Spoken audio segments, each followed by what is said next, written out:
Guys, നമ്മളിപ്പോൾ logo ഡിസൈനിങ്ങിൻ്റെ ഒരു സീരീസാണ് start ചെയ്യേണ്ടി പോകുന്നത്. അപ്പോൾ ലോഗോ ഡിസൈനിങ്ങിൽ നമുക്ക് ലോഗോയുടെ ബേസിക്സ് മുതലുള്ള കാര്യങ്ങൾ പഠിക്കാനായിട്ടുണ്ട്. നമ്മൾ ഡയറക്റ്റായിട്ട് ഒരു ലോഗോ ഡിസൈൻ ചെയ്യാൻ എങ്ങനെയാണെന്നല്ല പഠിക്കുന്നത്. പല ലോഗോസിന് അതിൻ്റെ സയൻറ്റിഫിക് ആയിട്ടുള്ള കാര്യങ്ങളും അതിൻ്റെ ഡിസൈൻ ബേസിക്സ് പഠിച്ചിട്ടായിരിക്കും നമ്മൾ ലോഗോ ഡിസൈനിലേക്ക് സ്റ്റാർട്ട് ചെയ്യുന്നത്. അപ്പോൾ ഇത് നമ്മൾ ഒരൊറ്റ എപ്പിസോഡായിട്ട് ചെയ്യുന്നതിന് പകരം നമ്മൾ ഓരോന്നും ഓരോ പാർട്ടായിട്ട് നമ്മൾ പല എപ്പിസോഡായിട്ടായിരിക്കും നമ്മളുടെ ഒരു സീരീസ് കംപ്ലീറ്റ് ചെയ്യുന്നത്. അപ്പോൾ നമ്മളുടെ ഓരോ എപ്പിസോഡ്സും ചെറിയ ചെറിയ ഷോർട്ട് വീഡിയോസ് ആയിട്ട് ചെയ്യാനാണ് ഉദ്ദേശിക്കുന്നത്. അതാകുമ്പോഴത്തേക്കും നമുക്ക് അധികം ലാഗില്ലാതെ ചെറിയ ചെറിയ കാര്യങ്ങൾ പഠിച്ചു പോകാം. ഓക്കെ, സോ ഫസ്റ്റ് എപ്പിസോഡിൽ നമ്മൾ നോക്കേണ്ടി പോകുന്നത് ലോഗോ എന്താണെന്നുള്ളത് നോക്കാനാണ്. ഓക്കെ, സോ ഇവിടെ പറഞ്ഞത് A logo is A graphic design element that identifies and represents A brand, business or A product. അതായത് ലോഗോ എന്ന് വെച്ചിട്ടുണ്ടെങ്കിൽ ഒരു ഗ്രാഫിക് എലമെന്റ് ആണ്.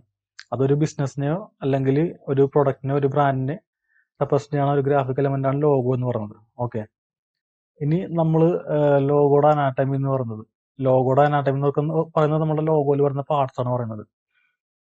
അപ്പം നിങ്ങൾക്ക് ഒന്നെങ്കിൽ ഈ തിയറി നോക്കാം, അത് ഏറ്റവും ബെറ്റർ ഞാൻ ഈ ഒരു എക്സാമ്പിൾ വെച്ചിട്ട് എക്സ്പ്ലെയിൻ ചെയ്ത് തരാം. ഒരു ലോഗോയിൽ ബേസിക് ആയിട്ടും 3 പാർട്സ് ആയിരിക്കും ഉണ്ടാകുന്നത്. ഒന്ന് ലോഗോ ടൈപ്പ്, അതായത് നമ്മളുടെ ആ ലോഗോയുടെ ആ ബ്രാൻഡിനുള്ള നെയിം അല്ലെങ്കിൽ ആ പ്രൊഡക്റ്റിൻ്റെ നെയിം. പിന്നെ അടുത്തത് ലോഗോ മാർക്ക്. ലോഗോ മാർക്ക് എന്ന് പറയുന്നത് നമ്മൾ ആ ഒരു ബ്രാൻഡിന് ഐഡന്റിഫൈ ഉപയോഗിക്കുന്ന ഐക്കൺ. ഇപ്പോൾ ഒരു എക്സാമ്പിൾ പറഞ്ഞിട്ടുണ്ടെങ്കിൽ ഇപ്പോൾ നമ്മളുടെ റൈറ്റ് സൈഡിൽ ലോഗോ മാർക്കുള്ള കുറച്ച് ലോഗോസ് ഞാൻ കാണിച്ചിട്ടുണ്ട്. ഇത് നമ്മൾ ഈ ഫസ്റ്റ് കാണുന്ന ഈ ഐക്കൺ അത് ട്വിറ്ററിന്റെ ലോഗോയാണ്. ഓക്കെ, സോ ഈ ഐക്കൺസിനെ പറയുന്നത് ഒരു ബ്രാൻഡിനെ റെപ്രസെന്റ് ചെയ്യാനായിട്ടുള്ള ഈ ഒരു ഗ്രൂപ്പ് ഓഫ് ഐക്കൺസിനാണ് നമ്മൾ എന്തെന്ന് പറയുന്നത് ലോഗോ മാർക്ക് എന്ന് പറയുന്നത്. ഓക്കെ, സോ അതേപോലെ തന്നെ നമുക്ക് കൊക്കോക്കോളയുടെ ലോഗോ അറിയാമല്ലേ? കണ്ടില്ലേ, ഇതിലിപ്പോൾ ഈ കാണിച്ചിരിക്കുന്നതെല്ലാം ലോഗോ ടൈപ്സ് ആണ്. ഗൂഗിൾ, ഫെഡെക്സ്, ടോയ്സ് റസ്, അതുപോലെ കൊക്കോകോള, ഈ കാണുന്നതെല്ലാം ലോഗോ ടൈപ്പാണ്. അപ്പോൾ ചില ലോഗോസ് എന്ന് പറഞ്ഞിട്ടുണ്ടെങ്കിൽ ചിലപ്പോൾ അതിൽ ലോഗോ ടൈപ്പ് മാത്രമേ ഉണ്ടാവുള്ളൂ. എക്സാമ്പിൾ ഗൂഗിള്, അതേപോലെ എന്താ പറയുക ഫെഡെക്സ്, ടോയ്സ് റസ് അല്ലേ, ഇതിൽ എല്ലാം ലോഗോ ടൈപ്പ് മാത്രമേ ഉപയോഗിച്ചിട്ടുള്ളൂ. അതേപോലെ കൊക്കോകോള, അതിലും ലോഗോ ടൈപ്പ് മാത്രമേ ഉപയോഗിച്ചിട്ടുള്ളൂ. പിന്നെ ചില ലോഗോയിൽ ലോഗോ മാർക്ക് മാത്രമായിട്ടുള്ള ലോഗോസ് നമുക്ക് ഉപയോഗിക്കാൻ പറ്റില്ല. കാരണം ഇപ്പോൾ നമ്മളൊരു എക്സാമ്പിൾ ആപ്പിളിന്റെ ലോഗോ നോക്കിക്കഴിഞ്ഞിട്ടുണ്ടെങ്കിൽ നമ്മളിപ്പോൾ ആപ്പിളിന്റെ വെബ്സൈറ്റിൽ പോകണമെങ്കിൽ അവരുടെ വെബ്സൈറ്റിൽ ആപ്പിളിന്റെ ഈ ഒരു ഐക്കൺ മാത്രമേ കാണുള്ളൂ. അതിന്റെ താഴെ ആപ്പിൾ ഒന്നും എഴുതിക്കുന്നത് കാണാറില്ല. കാരണം അവരുടെ ബ്രാൻഡ് ഇപ്പൊ അത്രയും പോപ്പുലർ ആയി കഴിഞ്ഞ് അല്ലേ. അപ്പൊ നമ്മൾ ജസ്റ്റ് ഒരു പുതിയ സ്റ്റാർട്ടപ്സിന് ഒരിക്കലും നമ്മൾ ലോഗോ മാർക്ക് മാത്രം ഉപയോഗിച്ചിട്ട് ഒരു ലോഗോ പബ്ലിഷ് ചെയ്യാനായിട്ട് ഒരിക്കലും റെക്കമെൻഡ് ചെയ്തില്ല. കാരണം അവര് ലോഗോ മാർക്കും അല്ലെങ്കിൽ ലോഗോ ടൈപ്പും രണ്ടും കൂടി വെച്ച് ഉപയോഗിച്ചിട്ടുള്ള ലോഗോ ആകുമ്പോഴത്തേക്ക് അവർക്ക് ആ ഒരു ബ്രാൻഡ് കൂടുതൽ ആൾക്കാരിലേക്ക് എത്തുകയും പിന്നീട് പതിയെ ജനശ്രദ്ധ പിടിച്ചു പറ്റാനും പറ്റത്തുള്ളൂ. ഓക്കെ, സോ ബേസിക് ആയിട്ടൊരു ലോഗോയില് ലോഗോ ടൈപ്പ് ഉണ്ടാവും, ലോഗോ മാർക്ക് ഉണ്ടാവും. ഇനി ചില ലോഗോസ് എന്നുണ്ടെങ്കിൽ ലോഗോ ടൈപ്പ് മാത്രമേ ഉണ്ടാവുള്ളൂ. ഉദാഹരണത്തിന് ഈ കാണുന്ന ലോഗോസ്. പിന്നെ ലോഗോ മാർക്ക് മാത്രമായിട്ടുള്ള ലോഗോസ് വളരെ കുറച്ച് മാത്രമേ. എക്സാമ്പിൾ ഞാൻ പറഞ്ഞ പോലെ ആപ്പിൾ, അങ്ങനെ ചില ഐക്കൺസ്, അതേപോലെ നൈക്ക്, ഇതൊക്കെ നമ്മൾ ജസ്റ്റ് ഈ ഒരു ഐക്കൺസ് കാണുമ്പോഴത്തേക്കും നമുക്ക് കാണാം ഇത് എന്താ പറയാ പെപ്സി, സ്റ്റാർബക്സ്. ഓക്കെ, ഇതൊക്കെ കാണുമ്പോഴത്തേക്കും നമുക്ക് അറിയാം ഇത് ഏത് ബ്രാൻഡിൻ്റെ എന്ന് അറിയാം. കാരണം നമ്മൾ കുറെ വർഷങ്ങളായിട്ട് കാണുന്ന ലോഗോ ആണ്, ഇത് ഓൾറെഡി പോപ്പുലർ ബ്രാൻഡ്സ് ആണ്. ഓക്കെ, ഇനി ചില അവസരങ്ങളിൽ ചില ലോഗോക്ക് അതിന് ടാഗ് ലൈൻ ഉണ്ടാവും. അത് എല്ലാ ലോഗോസിനും ടാഗ് ലൈൻ വേണമെന്നുള്ള നിർബന്ധമില്ല. പക്ഷെ ഒരു ലോഗോക്ക് എന്തായാലും ലോഗോ ടൈപ്പ് നിർബന്ധമാണ്. കാരണം ലോഗോ ടൈപ്പിലാണ് നമ്മൾ ലോഗോ മാർക്ക് മാത്രം വെച്ചിട്ട് ആ ഒരു ലോഗോ നമ്മൾ പബ്ലിഷ് ചെയ്ത് കഴിഞ്ഞിട്ടുണ്ടെങ്കിൽ അതിൻ്റെ നമുക്കെന്താ അത് പിന്നീട് ബ്രാൻഡായിട്ട് മാറ്റാണ്ട് പല ബുദ്ധിമുട്ടുകളുണ്ടാകും. വൺസ് അത് നമ്മൾ കുറേ കസ്റ്റമറിലേക്ക് എത്തിക്കഴിഞ്ഞ് അവർ ആ ബ്രാൻഡ് അവർ റിമെമ്പർ ചെയ്ത് കഴിഞ്ഞിട്ടുണ്ടെങ്കിൽ നമുക്ക് പിന്നെ ലോഗോ പതിയെ എന്താ പറയുക അത് ഇവോൾവ് ചെയ്ത് നമ്മൾക്ക് പുതിയൊരു ബ്രാൻഡിങ് ഒക്കെ കൊടുത്തിട്ട് ലോഗോ മാർക്ക് മാത്രം ആക്കിയിട്ടൊക്കെ നമുക്ക് പിന്നീട് പബ്ലിഷ് ചെയ്യാം. ഓക്കെ, സോ ഒരു ലോഗോയുടെ ബേസിക് അനാട്ടമിയാണ് ലോഗോ ടൈപ്പും ലോഗോ മാർക്ക് എന്ന് പറയുന്നത്. ഓക്കെ,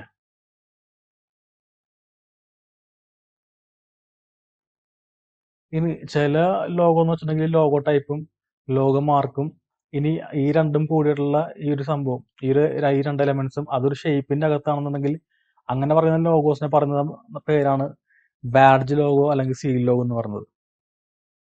ഇപ്പോൾ എക്സാമ്പിൾ ഹാർലി ഡേവിഡ്സന്റെ ലോഗോ, അതുപോലെ സ്റ്റാർബക്സിന്റെ ലോഗോ.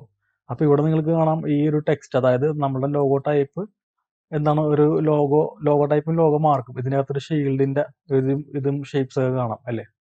സ്റ്റാർബക്സ് എന്ന് പറയുമ്പോഴത്തേക്കും അതിന്റെ ലോഗോ ടൈപ്പ് ഏതാണ്, സ്റ്റാർബക്സിന് കോഫിന് എഴുതിയേക്കുന്നതാണ് ലോഗോ ടൈപ്പ്. ലോഗോ മാർക്ക് എന്ന് പറയുന്നത് ഈ ഒരു ക്യാരക്ടറാണ്.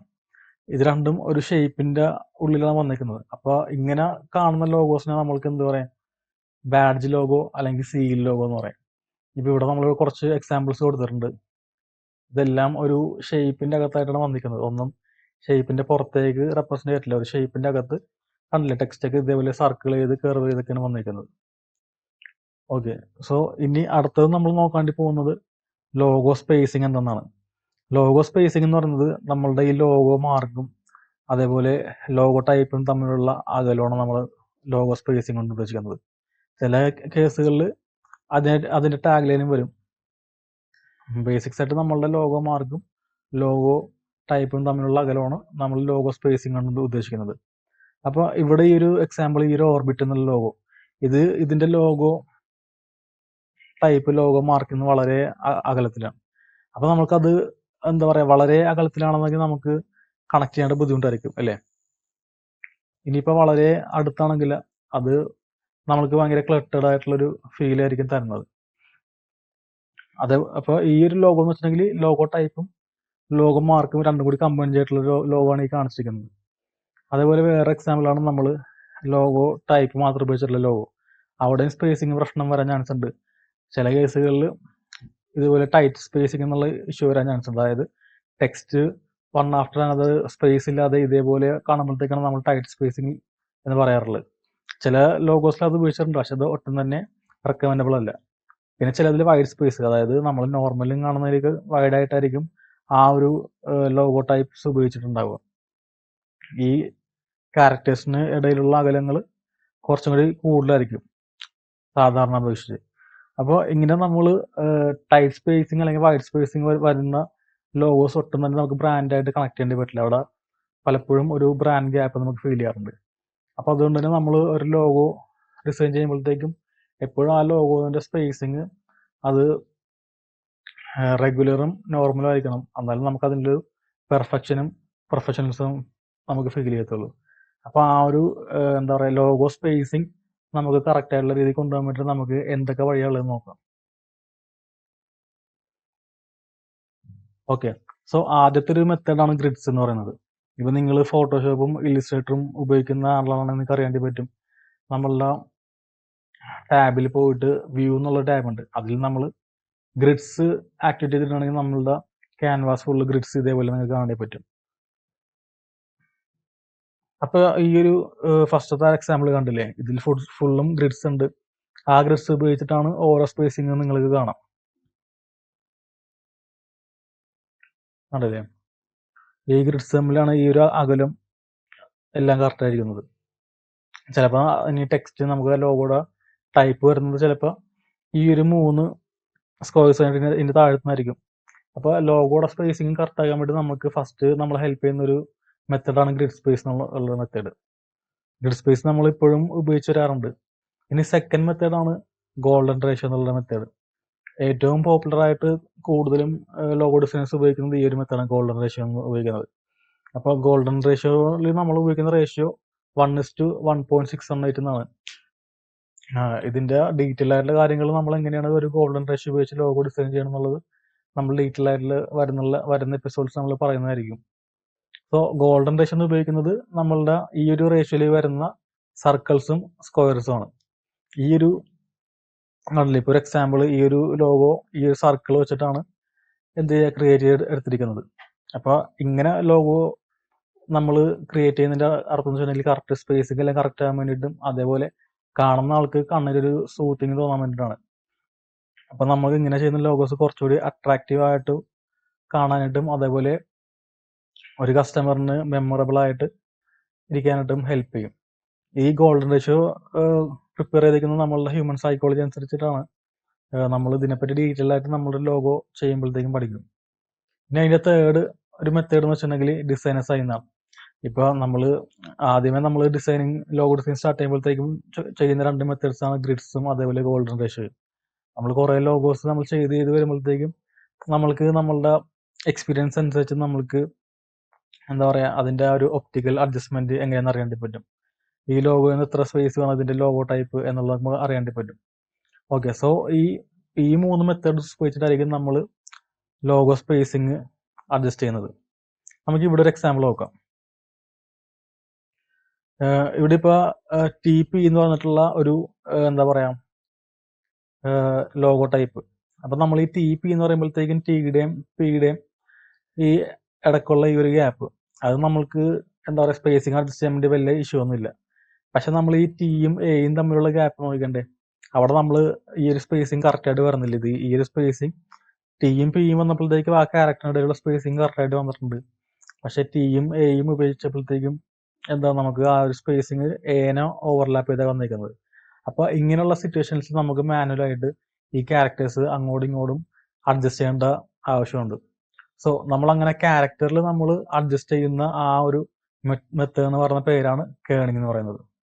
ഓക്കെ, സോ നമ്മൾ ചില കേസസിൽ നമ്മൾക്ക് ക്യാരക്ടർ ബേസ്ഡ്, അതായത് ലോഗോ ടൈപ്പ് ബേസ്ഡ് ആയിട്ടുള്ള ലോഗോസ് നമ്മൾ ക്രിയേറ്റ് ചെയ്യുമ്പോഴത്തേക്കും ക്യാരക്ടേഴ്സ് തമ്മിലുള്ള അകലങ്ങും നമ്മൾക്ക് പലപ്പോഴും പല ക്യാരക്ടേഴ്സ് ഉപയോഗിക്കുന്നതുകൊണ്ട് പ്രശ്നമായി വരാറുണ്ട്. ഇപ്പം ഞാൻ ഈ പറഞ്ഞ TP അതുപോലെ TA എന്നുള്ള ഈ ഒരു എക്സാമ്പിൾ അനുസരിച്ച്, അപ്പോൾ ആ ഒരു ഗ്യാപ്പ് നമ്മൾക്ക് സ്പേസിങ് കറക്റ്റ് ചെയ്യാൻ വേണ്ടിയിട്ട് നമ്മൾ ഉപയോഗിക്കുന്ന ഒരു മെത്തേഡിൻ്റെ പേരാണ് കേണിംഗ് എന്നുള്ള ഈ ഒരു മെത്തേഡ്. ഓക്കെ, സോ ഇത് നിങ്ങളെല്ലാം തന്നെ നിങ്ങൾ ഇത് ജസ്റ്റ് ഒന്ന് നോക്കുക. ഞാൻ ഈ കാണിച്ചുന്ന കാര്യങ്ങളൊക്കെ നിങ്ങൾ മനസ്സിൽ വെക്കുക. ഇതാണ് ഒരു ലോഗോയുടെ ബേസിക്സ് എന്ന് പറഞ്ഞിട്ടുണ്ടെങ്കിൽ. നമുക്ക് ഇനിയും കുറച്ച് തിയറീസ് പഠിക്കാനായിട്ടുണ്ട്. അപ്പം വീഡിയോയുടെ ലെങ്ത് അധികം കൂടാതിരിക്കാൻ വേണ്ടിയിട്ട് നമ്മൾ ഈ വീഡിയോ ഇവിടെ വെച്ച് എൻഡ് ചെയ്യുകയാണ്. നിങ്ങൾ അപ്പോൾ നിങ്ങളുടെ രീതിയിലുള്ള റിസർച്ച് ചെയ്യുക, നമ്മളുടെ ഓൺലൈനിൽ കാണുന്ന പല ലോഗോസിൻ്റെയും ടൈപ്പ് നോക്കുക. സോ ഈ ഒരു എപ്പിസോഡ് എല്ലാവർക്കും ഇഷ്ടമെങ്കിൽ നിങ്ങൾ ഷെയർ ചെയ്യുക, ലൈക്ക് ചെയ്യുക, സബ്സ്ക്രൈബ് ചെയ്യുക. Thank you.